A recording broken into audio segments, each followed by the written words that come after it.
ativa. Sabia que... Só baixar um pouquinho o retorno, por favor. A fé, ela tem o poder de criar as coisas. A fé que o Senhor colocou na nossa vida, né? Ela tem o poder de criar coisas que às vezes você nem imaginava que poderiam ser realidade, mas por meio da fé as coisas acontecem. E o texto básico que eu vou ler, queimou a lâmpada da Data Show antes de começar o culto, e se você tiver sua Bíblia, abre ela aí, se não, conecta aí o seu aplicativo, Hebreus 11:3, e deixa ele aberto aí, Hebreus 11:3.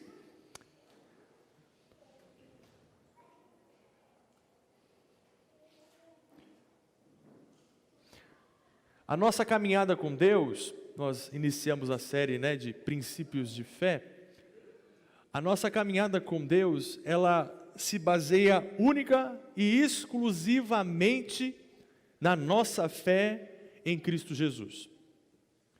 A nossa jornada com o Senhor, o nosso ponto de partida é a fé que nós depositamos na cruz de Cristo. Mas não só o ponto de partida, mas toda a nossa jornada, ela vai ser trilhada pela fé.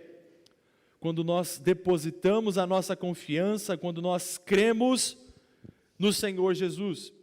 E o pastor Jaber falou na semana passada, existe uma medida de fé que você recebe, que é atribuída e depositada dentro do seu coração, para você crer no Senhor Jesus e receber a salvação.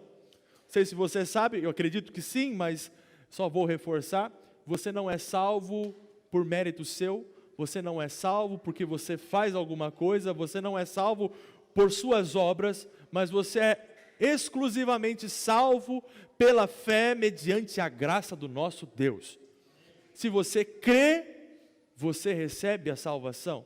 E esse crer para você ser salvo do inferno e receber a vida eterna, é uma medida de fé que você recebe do Senhor. Mas nós vamos perceber que essa fé, ela precisa ser desenvolvida, ela precisa crescer, ela precisa receber os nutrientes necessários para a nossa jornada cristã, para a nossa vida com o Senhor. Porque eu e você, nós não fomos chamados por Deus para sermos cristãos nominais. Diga assim: Deus não me chamou para ser um crente nominal. Sabe o que é um crente nominal? O crente nominal é aquele crente que só faz parte do número do IBGE. É um cristão que simplesmente só frequenta o culto, é um que tem a Bíblia dentro de casa, tem até uns louvores no seu celular, né? Consegue até fazer algumas orações, lembra de orar antes de dormir, só que no meio da oração acaba dormindo, né? Não sei se você já teve essa experiência. Quando vem o culto, ele consegue sentir alguns arrepios, aí fica, olha pastor, olha, está tudo arrepiado, presença de Deus aqui, ó, arrepiou. Hoje não arrepiou, não senti a presença de Deus, o culto não foi bom. O que é isso? É ser um crente nominal. É ser um crente que depende de coisas externas. Você vem, recebe a unção, recebe a oração do pastor, dos irmãos aqui, participa da célula, só que tudo aquilo que você recebe, né, de material divino, não faz diferença no seu dia a dia. Não muda a sua maneira de viver, não influencia o seu estilo de vida. O que é isso? É resultado de um crente nominal.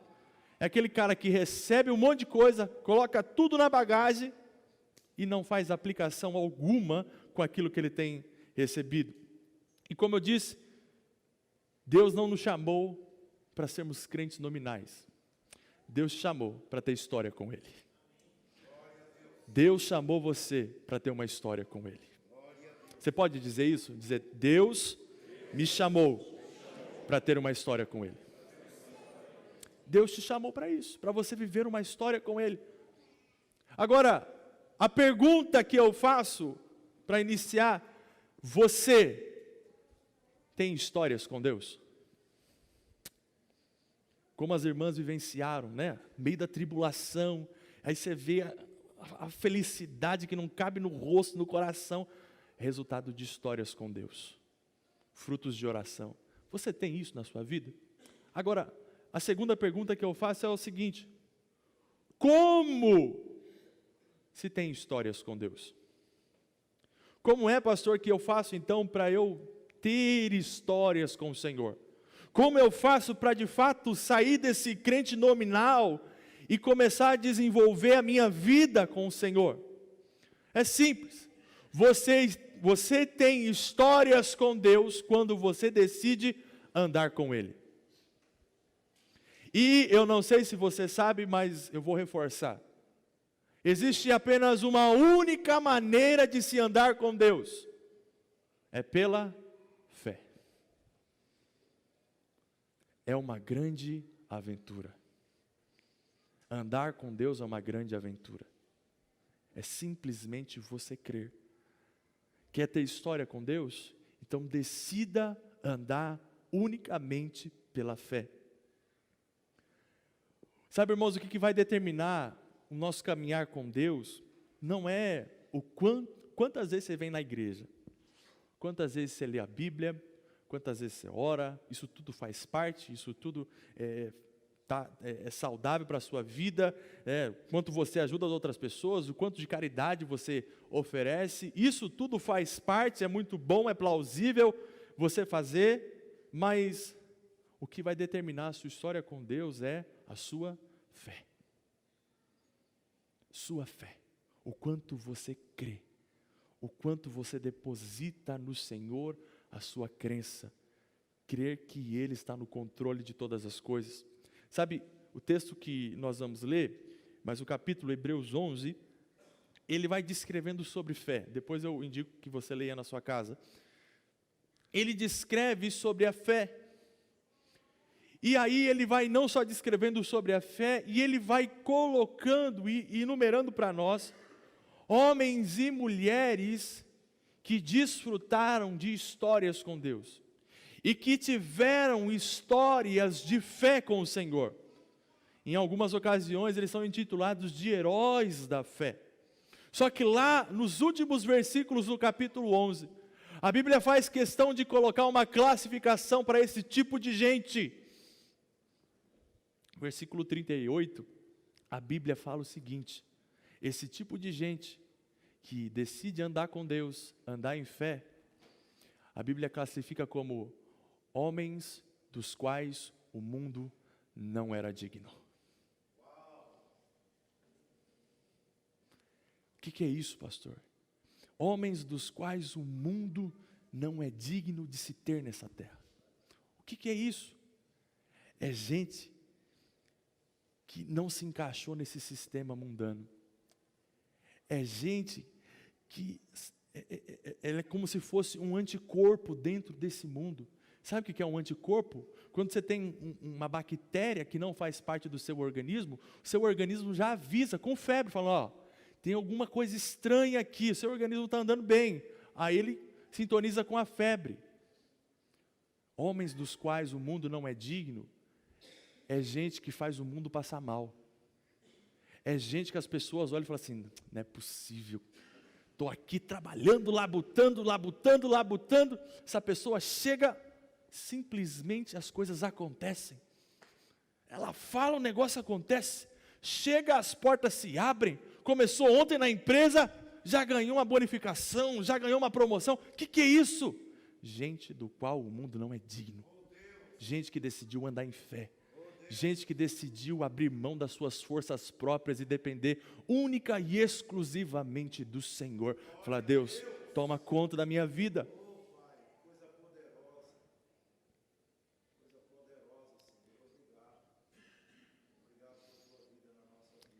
Sabe, irmãos, gente do qual o mundo não é digno, eles entenderam que, por mais que eles estejam vivendo nesse mundo natural, eles não são daqui. Eles pertencem a um outro reino, a uma outra atmosfera. Porque a maneira natural de você viver aqui nesse mundo é o quê? É com base na realidade. que você enxerga. Ó, isso aqui é uma mesa, ela está aqui, uma realidade, é um fato. Está aqui, concreto, tangível, palpável, consigo pegar, eu sinto o cheiro, entendeu? Eu consigo visualizar, é exatidão. Essa é a maneira natural de se viver. Você só crê naquilo que os seus olhos conseguem enxergar. Agora, a questão do mundo dessas pessoas das quais o mundo não é digno, elas também andam com base naquilo que elas enxergam. Preste atenção nisso. As pessoas dos quais o mundo não é digno, que decidem andar em fé, são pessoas que também andam com base naquilo que elas enxergam, mas não naquilo que elas enxergam nessa esfera natural, mas daquilo que elas enxergam em Deus. Aquilo que ela consegue enxergar no mundo espiritual. Ela enxerga em Deus. O mundo natural é totalmente oposto, mas ela consegue enxergar em Deus algo que ainda não aconteceu nesse mundo natural. E essa visão que ela tem começa a controlar e a guiar a vida dela. Sabe, irmãos, o mundo natural, ele é regido pelo mundo espiritual.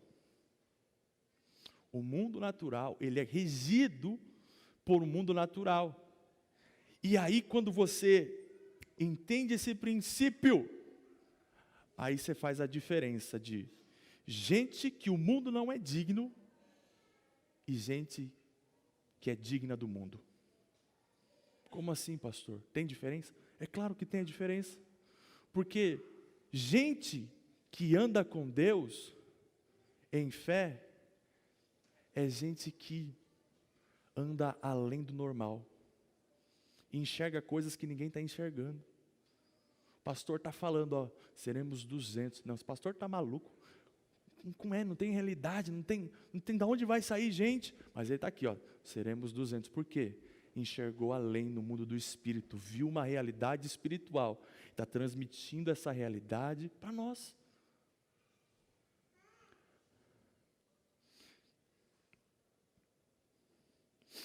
Sabe, gente que o mundo é digna, é gente que é guiado pelas suas sensações. Gente que é guiado por suas emoções. Gente que é guiado pela exatidão dos números. Olha, está assim, está assado, de fato vai acontecer isso. O resultado é esse. Porque o que rege e o que controla é o mundo natural. Não se abre uma brecha ou um espaço para ser controlado pelo Espírito de Deus. A pergunta, mais uma vez, que eu faço para você é o seguinte: que mundo direciona a sua vida? Qual mundo conduz a sua vida? O mundo natural ou é o mundo sobrenatural? Que mundo tem guiado a sua vida? Qual mundo tem regido as suas ações, as suas intenções, os seus pensamentos? Qual mundo tem levado você a pensar, a sonhar? Eu faço essa pergunta para você. Sabe, se você pegar um peixe e jogar ele na areia, em questões de minutos, o peixe vai morrer. Se você pegar um passarinho e você jogar esse passarinho na água, com toda certeza, esse passarinho vai afogar. Por quê? Vai contra a sua natureza. Vai contra a natureza dessas criaturas. A questão é, irmão, qual é a sua natureza? Quem é que guia você?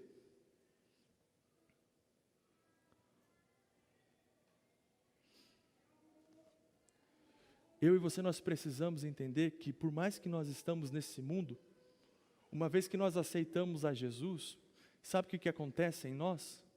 A natureza dele vem para dentro da gente. O seu espírito vem para dentro da gente. o Espírito Santo vem para dentro de nós. Então nós temos a possibilidade de acessar o mundo espiritual, o mundo sobrenatural, porque há uma natureza sobrenatural dentro de nós. Sabe, irmãos, quero dizer para você, você tem condição de enxergar o mundo de Deus e trazer a realidade desse mundo para a sua vida. Você tem, vou repetir, a condição de enxergar o mundo de Deus e trazer essa realidade celestial para a sua vida.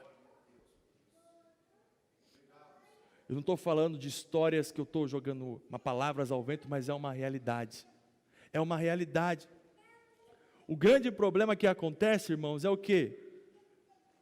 É que muita gente acaba aceitando a Jesus, recebe a salvação eterna, só que o seu estilo de vida ainda é um estilo de vida natural. Recebeu a fé simplesmente para a salvação, mas não desenvolveu essa fé para a caminhada da vida cristã. Por isso, que sempre que tem um problema, é um desespero. Sempre que acontece alguma coisa, é uma aflição muito grande. Sempre que vem uma doença, eu vou morrer. Eu estou aqui no celular, pode ficar em paz. Por quê? São guiados pela natureza humana. Não são guiados pelo Espírito. Sabe por que Deus coloca a sua natureza em nós, irmãos? É para que a gente enxergue o mundo de Deus e ande no caminho dele. E quando eu falo andar no caminho dele, eu não estou simplesmente dizendo e andar em santidade, que isso faz parte, mas eu estou falando e andar em fé, dar passos práticos, andar num estilo de vida que agrada a Deus. Sabe aquele estilo de vida de confiar, de depositar toda a sua expectativa e esperança no Senhor? Sabe, é você enxergar aquilo que Deus enxerga. É você ver aquilo que Deus vê. É você acessar o mundo espiritual. Eu vou explicar para você. No mundo de Deus, não tem tempo. Passado, presente e futuro é a mesma coisa, porque Deus é eterno. Então Ele tanto vê o seu nascimento, como vê toda a sua vida e vê o dia da sua partida. Por isso que Ele fala, né? Eu é que sei o pensamento que eu tenho a vosso respeito. Pensamentos de paz, não de mal, para vos dar o fim que desejas. Ou seja, Ele já sabe o fim. A questão é, você vivendo nessa esfera natural aqui, como um crente nominal, você não consegue enxergar como é que é a família que Deus projetou para você, como que são os filhos que Deus projetou para você, como que vai ser a sua empresa de acordo com os planos de Deus, como que deve ser o seu casamento de acordo com o projeto de Deus, como que deve ser a sua vida ministerial de acordo com o plano de Deus. Por quê? Você está aqui, você está nesse mundo natural, mas uma vez que você sai desse âmbito natural, entra nesse mundo sobrenatural e começa a enxergar tudo aquilo que Deus tem para você, sabe o que vai acontecer com você? Você vai olhar, pegar essa visão que você recebeu de Deus, você vai olhar para a sua vida natural e falar assim, Deus, não bate, as coisas não batem, não chocam. O que eu estou vivendo hoje não condiz com aquilo que o Senhor me mostrou na sua palavra. Não condiz. O que eu estou vendo, a minha realidade hoje, meu casamento, a minha vida financeira, os meus negócios, não condizem com aquilo que o Senhor me mostrou. Sabe o que vai brotar dentro de você? Vai brotar dentro de você uma santa indignação. Uma fé vai brotar dentro de você e vai falar assim, Deus, transforma essa realidade em nome de Jesus. Eu não aceito isso, eu não aceito essa forma, eu não aceito esse estilo de vida, eu não aceito esse casamento, eu não aceito os meus filhos presos, eu não aceito essa situação na minha casa, eu não aceito essa doença. Por quê, pastor? Porque eu enxerguei aquilo que Deus projetou para mim na eternidade, e eu trago a existência agora ao mundo natural, aquilo que eu vi no mundo espiritual.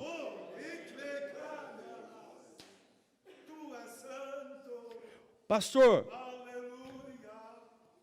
Obrigado, Senhor. como é que eu faço, então, de maneira prática, para trazer essas realidades espirituais para a minha vida natural? Como é que eu faço, pastor? Porque eu não aguento mais a minha casa desse jeito, não aguento mais a minha vida desse jeito, não aguento mais a minha empresa, não aguento mais minha saúde, as coisas estão indo de mal a pior. Como é que eu faço? Eu vou te mostrar como que é o modus operandi do céu. Você está com Hebreus aí aberto? Hebreus capítulo 11, versículo 3. Olha o que a palavra diz. Olha o princípio que Deus colocou na sua palavra. Hebreus 11, 3 diz o seguinte: pela fé, entendemos que o universo foi formado pela palavra de Deus, de modo que o que se vê não foi feito do que é visível. Esse daqui é um daqueles versículos que você tem que parar para ler 3, 4, 5 vezes, para você entender de fato o que está acontecendo. Vou ler mais uma vez, olha, pela fé, nós entendemos que o universo que nós vivemos hoje, né? Aquilo que é tangível, palpável, que nós conseguimos pegar, foi formado pela palavra de Deus, de modo que aquilo que nós enxergamos agora nesse mundo natural, foi feito de coisas que nós não enxergamos. Irmãos, tudo que você vê e entende como universo hoje, foi feito pela palavra de Deus. Tudo o que você vê, palpável, tangível, árvores, pássaros, tudo foi feito com um princípio. Deus liberou a sua palavra. Gênesis capítulo 1 diz o seguinte, que a terra era sem forma e vazia, o Espírito pairava. E disse Deus. Quando Deus liberou a palavra, o que aconteceu? O nada, o caos, teve que dar um jeito de fazer as coisas aparecerem. Esse é o poder da palavra de Deus. Mas estudando, né, na teologia, principalmente no curso de maturidade no Espírito, quem fez vai se lembrar,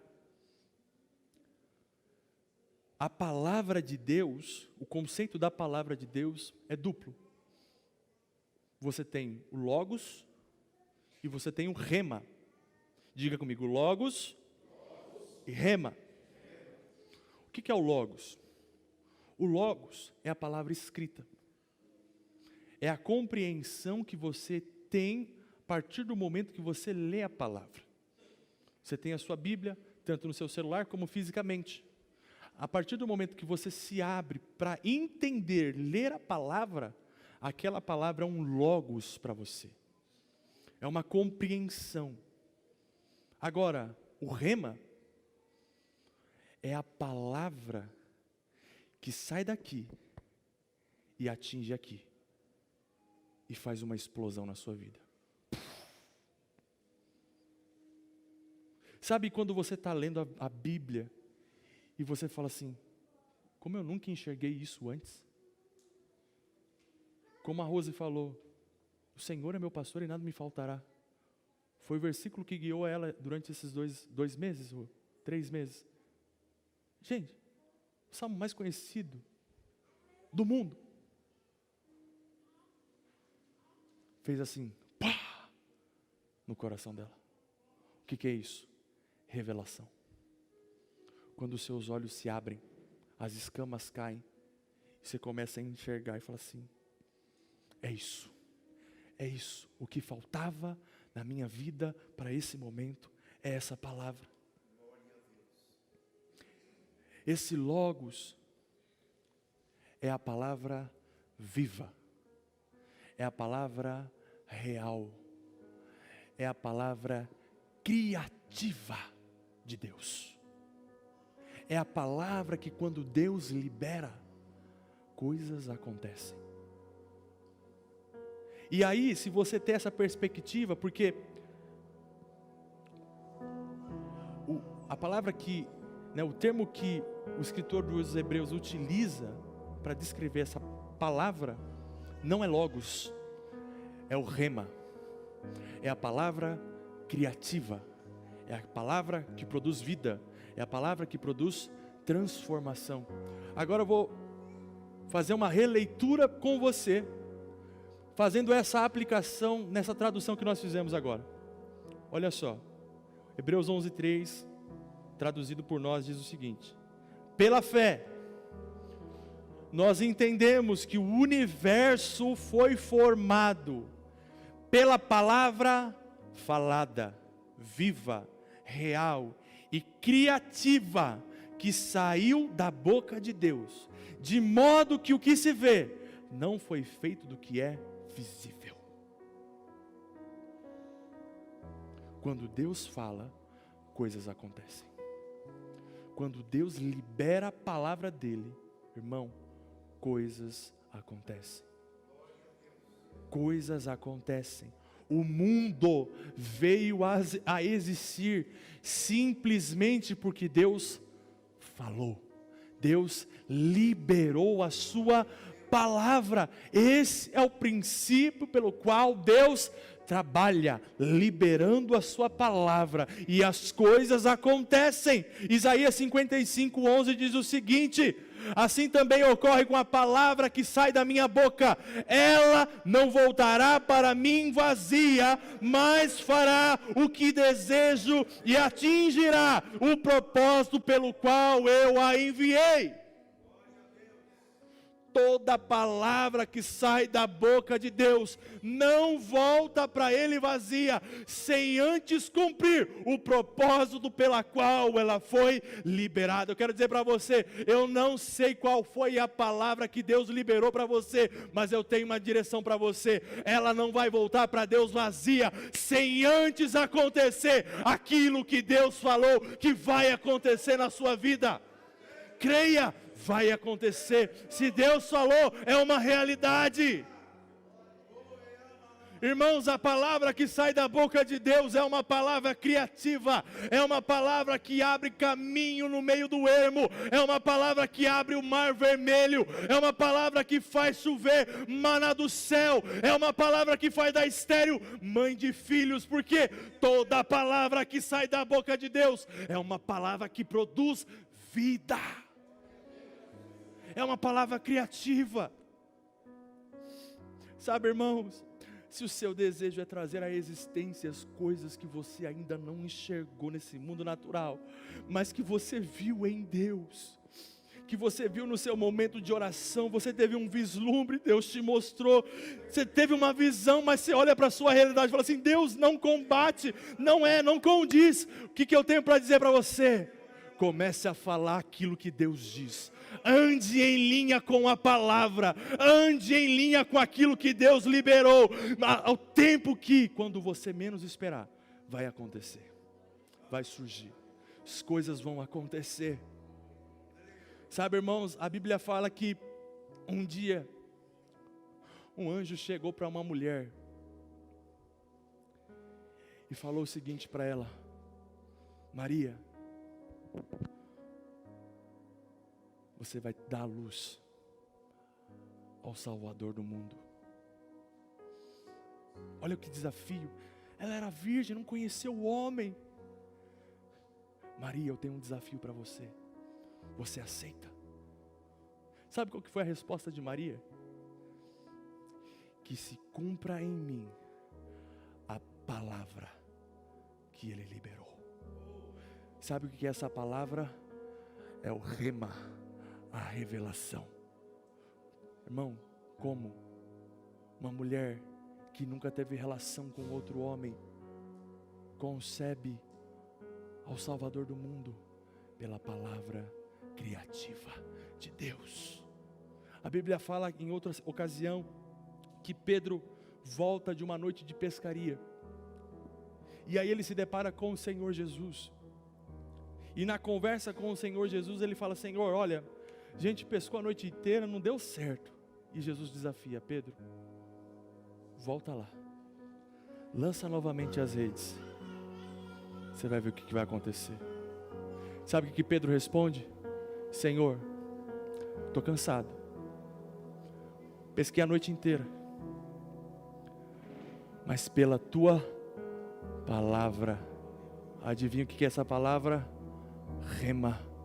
Pela palavra criativa.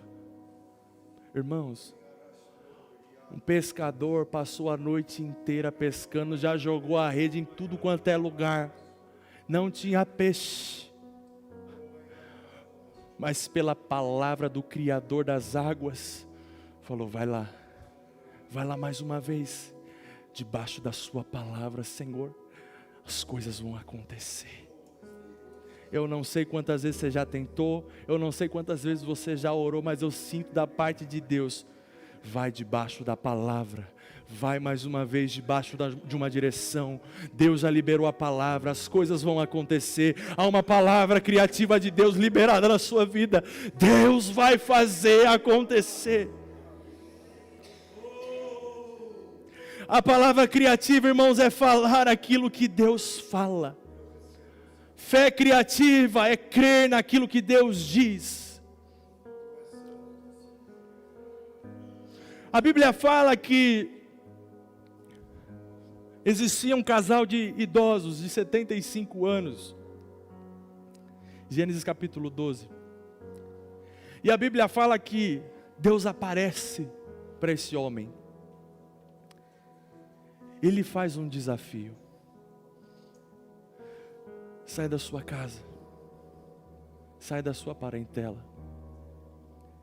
Vai para o lugar que eu vou te mostrar ainda. Porque eu vou fazer através de você uma grande nação. Irmãos, se um anjo aparece para mim, na idade que eu tenho, eu ficaria muito feliz. Mas 75 anos, com todo respeito aos irmãos, né, que já são da melhor idade, 75 anos, irmão, com 75 anos que eu quero é ficar em casa assistindo o jogo.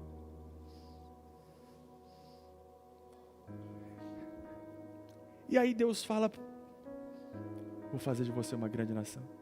Qual perspectiva, qual futuro, qual garantia? Ele até aceitou, mas imagina olhar para o lado da mulher, e a mulher também já de idade avançada, só que tinha um problema. Como é que Deus faria uma grande nação, um casal de estéreis? A conta não bate. A realidade natural não batia com aquilo que Deus havia mostrado. Naturalmente é um cenário totalmente inapropriado. É um cenário totalmente inseguro, inesperado e totalmente improvável de algo acontecer. Só que, para o Senhor, quando Ele olha aquele cenário, Ele fala, é um cenário totalmente favorável para eu manifestar o meu poder. Como assim, pastor? Como o apóstolo Paulo diz, o meu poder se aperfeiçoa na sua fraqueza, na sua debilidade. Deus vem e aperfeiçoa o poder dele. E a Bíblia fala que esse homem começa a sua jornada de fé em Deus, sem garantia nenhuma, sem segurança alguma, com a sua família, né, com sua esposa, sem direção clara, porque Deus não falou qual era o destino da viagem, apenas com uma palavra que ele recebeu. Diga comigo, uma palavra. Irmão, tudo que você precisa é de uma palavra. Tudo que você precisa. Porque, irmão, tudo começa por meio de uma palavra. Tudo na nossa vida vai começar por meio de uma palavra. com algo que você conseguiu enxergar no mundo espiritual. Você fala, eu enxerguei. Eu enxerguei, agora eu vou orar até as coisas acontecerem. Eu tenho uma palavra. Só que o grande dilema, irmãos, dessa história é que se passaram 25 anos. Quantos anos? 25 anos. A Bíblia fala que esse casal prosperou, enriqueceu, e eles ficaram peregrinando pela terra da promessa. Eles ficaram andando e esperando que aquela realidade que Deus havia mostrado para ele há 25 anos atrás se cumprisse. A gente pode classificar esses 25 anos como os 25 anos de espera, de você aprender em Deus, tempo de amadurecimento, tempo de crescimento, porque a fé criativa faz isso em você, ela cria maturidade, ela amadurece você. E quando eu digo amadurecimento, eu não digo em questões de idade, mas eu digo em questão de caráter. Você se torna mais maduro para a caminhada. E uma das coisas que eu tenho aprendido, irmãos, um dos segredos para você andar em fé, é você aprender a perseverar. Você aprender o poder de permanecer. O poder de você crer contra as circunstâncias, contra os ventos adversos e principalmente contra o fator tempo, que era crucial na vida daqueles dois. Porque com 75 já era difícil ter filhos, imagina com 100. O fator tempo não estava auxiliando o cumprimento da promessa, se você olhar na ótica natural das coisas. Mas o que eu tenho aprendido, irmãos, é que a perseverança é sinal de maturidade. Porque crentes maduros, eles aprendem a perseverar. Crentes imaturos desistem, jogam tudo para cima. Já viu criança quando fica emburrada e não quer mais brincar dos brinquedinhos? Deixa tudo para lá, vou fazer outra coisa da minha vida. Joga tudo para o alto. O que é isso? Imaturidade. Crentes imaturos não aguentam a pressão do processo. Não aguentam a pressão de ter um diagnóstico contrário. Não aguentam a pressão de você ver as coisas não acontecendo à sua volta e a única coisa que você tem é crer e permanecer. A imaturidade não permite que você permaneça com os olhos no Senhor. Só que para esse tipo de crente, o crente imaturo, não é confiada muita coisa. Para crente imaturo, ele pode ter um milagre aqui, um milagre ali, um arrepio na hora do culto, conseguir orar um tempinho, só que não lhe é confiada muita coisa. Só que para crentes, os irmãos maduros, as irmãs maduras, os que aprendem o segredo da perseverança, o que está reservado para eles é uma vida de aventura com o Senhor. E algo que diz lá em Hebreus 11:38, gente do qual o mundo não é digno de se ver. Não merece estar nesse mundo, merece estar em outro mundo. Não merecem estar aqui. Durante os 25 anos de espera, Deus apareceu para aquele homem outras vezes, é só você ler Gênesis capítulo 12.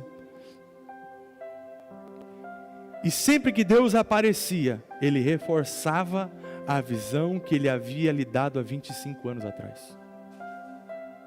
Sempre para fortalecer, olha, vai acontecer. Vou te mostrar mais uma vez para você permanecer crendo. Vou abrir os seus olhos para que você continue acreditando.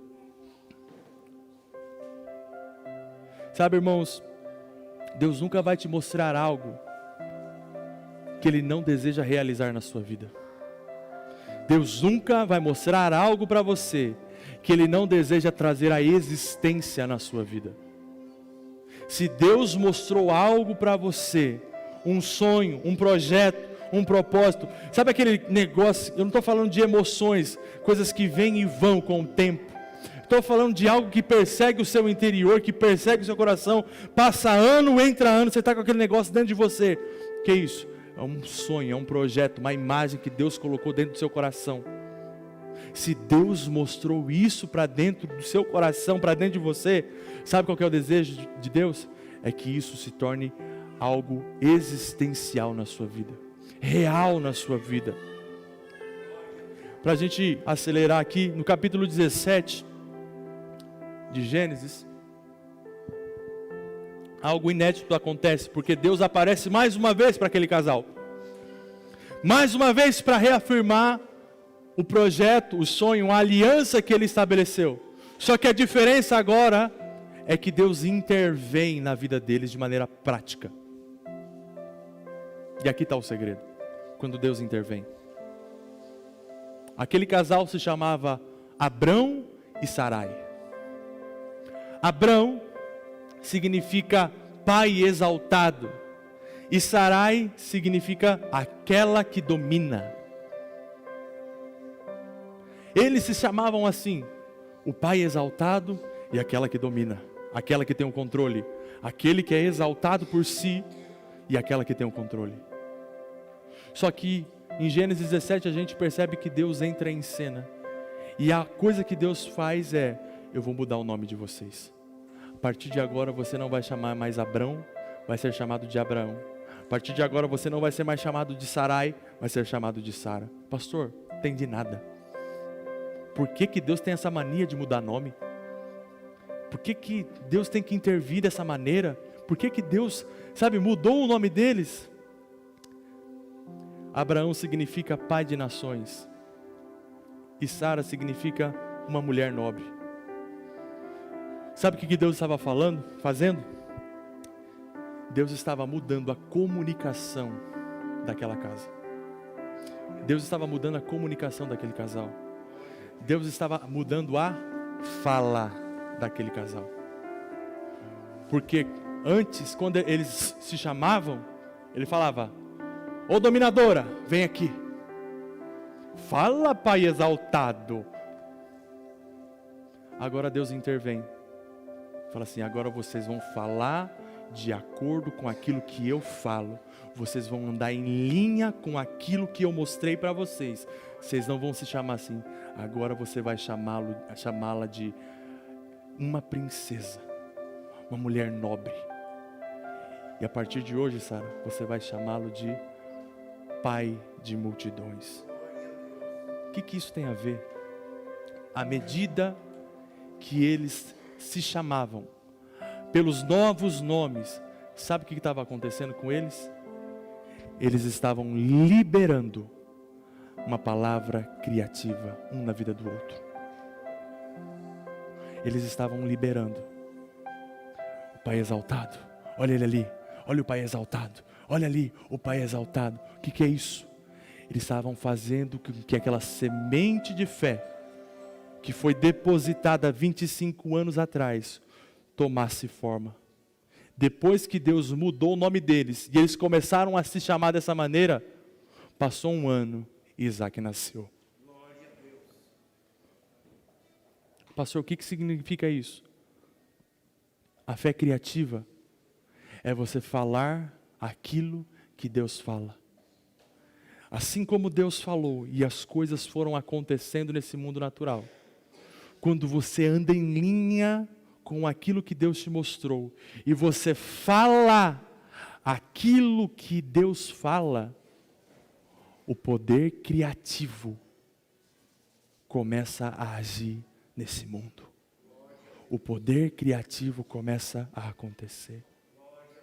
A Bíblia fala que existe um poder que opera em nós. A Bíblia diz que o mesmo Espírito que ressuscitou a Jesus dentre os mortos está em nós. A palavra da fé criativa está na sua boca. Se você quer mudar a realidade do seu mundo natural, você precisa enxergar o mundo de Deus e começar a falar aquilo que você viu em Deus. Não aquilo que você viu no natural, mas aquilo que você viu em Deus. Fica de pé para nós orarmos.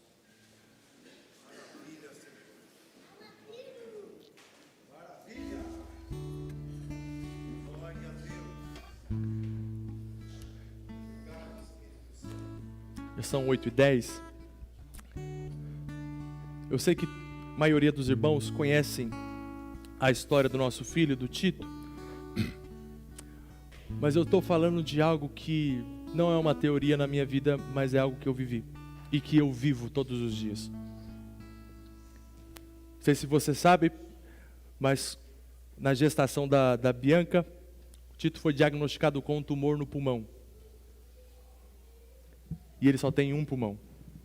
E o único pulmão que ele tinha um tumor. No dia que a gente descobriu, a gente chorou, e a gente tomou uma postura. Ou a gente pega esse logos e transforma em uma revelação na nossa vida, ou a gente vai sucumbir. Irmãos, e toda semana eu tenho mais de 30 ultrassom do Tito lá em casa, guardado. Toda semana. A massinha estava lá. E o risco era de insuficiência cardíaca. E ele virar óbito. Sabe o que eu aprendi? Eu aprendi o poder da palavra criativa. Mesmo com tudo isso ao contrário, eu lembro de entrar nas salas lá em cima, sozinho, e quebrar o pau com Deus. E orar e falar, eu trago a existência agora, o pulmão do meu filho. Eu trago a existência agora a saúde. Eu creio em nome de Jesus. Meu filho não veio ao mundo para morrer. Eu declaro agora a palavra criativa. Eu chamo a existência agora. Irmãos, semana após semana, as coisas não mudavam externamente, mas dentro de nós, alguma coisa aconteceu. No dia que nós fomos fazer, Tito nasceu e nós fomos fazer um teste para ver se de fato ele teria que operar, porque teria que remover a bendita massinha, o bendito tumor. Nós estávamos no hospital e aí eu recebi um monte de mensagem, e quando veio uma mensagem de áudio eu falei, eu vou ouvir amanhã, eu estou muito cansado. E no outro dia ia tomar uma decisão se ele ia fazer a tal cirurgia ou não. Ele ia fazer um exame e tal, para ver como que estavam as condições do pulmão, e ia tomar a decisão. Fui dormir no outro dia, antes de levantar, antes de nós descermos. Eu fui ouvir o áudio. E era uma tia que eu tenho lá no interior. Sabe aquelas tias que não abre muito a boca, é muito tímida? E o áudio dizia o seguinte, olha, ela estava orando. Ela estava orando. O que é isso? Tinha alguém enxergando no mundo de Deus. Ela não sabia da situação, não sabia absolutamente nada do diagnóstico do Tito. Ela estava orando. E Deus falou, fique em paz, não tem nada com seu filho. Irmãos, eu peguei aquilo e falei, agora eu estou grandão, vou descer, vou enfrentar aquele médico. Fizemos o exame, irmão Mauro. Na mesma semana, fomos conversar com a pediatra que cuidava dele. E ela foi dando o diagnóstico do Tito, olha, o Tito está bem, está sedando muito bem, ele está se desenvolvendo muito bem, está respirando muito bem, é uma criança excelente, Foi dando diagnóstico e tal. Se você quiser os detalhes, você conversa com a Bianca, que eu sou um pouco mais prático. E aí eu fiz a pergunta para ela. Falei, doutora, e a massinha? Porque foi ela que nos trouxe aqui. E a massinha, doutora? E o tumor? Ela olhou e falou assim para mim, não tem massinha, filho. Não tem. O que é isso, irmão? Há poder na palavra criativa. toda palavra que sai da boca de Deus não voltará vazia, sem antes cumprir o propósito pela qual ela foi liberada. Oh, Senhor.